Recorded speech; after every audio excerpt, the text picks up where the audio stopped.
Congratulation on the successful journey of दिया और बाती हम। Thank you so much.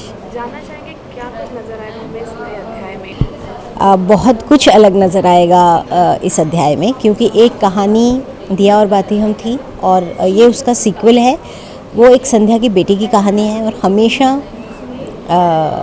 बाप और बेटी की कहानी अलग होनी ही चाहिए, तभी हमें दिलचस्पी आती है। यही कोशिश हमने की है कि हम कनक राठी की कहानी को सूरज और संध्या से बिल्कुल अलग बना पाएँ, क्योंकि कहानी अलग है।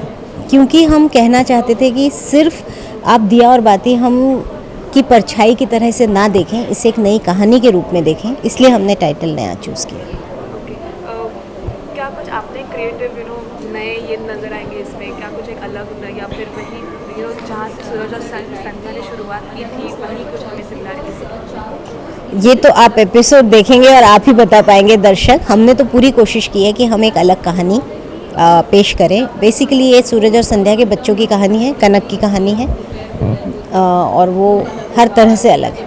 कुछ उनके जैसी है, कुछ उनसे अलग। जहाँ तक टाइम स्लॉट की बात की जाए मैम, 9 PM से सीधा आफ्टरनून तक, जब आपको पहला डिसीजन ये स्टार की तरफ से आया तब कैसा आपका रिएक्शन था? एक्चुअली मुझे बिल्कुल बुरा नहीं लगा, बिकॉज स्टार प्लस अपने आप में एक बहुत बड़ा प्लेटफॉर्म है। उसका उसकी रीच, उसके दर्शक हर उस टाइम स्लॉट में फैले हुए हैं। पहले भी आफ्टरनून स्लॉट में उन्होंने जब अपना शोज़ दिखाए थे तो कई शोज़ ने प्राइम टाइम को भी मात दे दी थी। तो ऐसा मैं मानती हूँ कि कंटेंट कभी स्लॉट का मोहताज नहीं होता, और यही मेरी सोच है। क्या कहेंगे सारे व्यूअर्स से?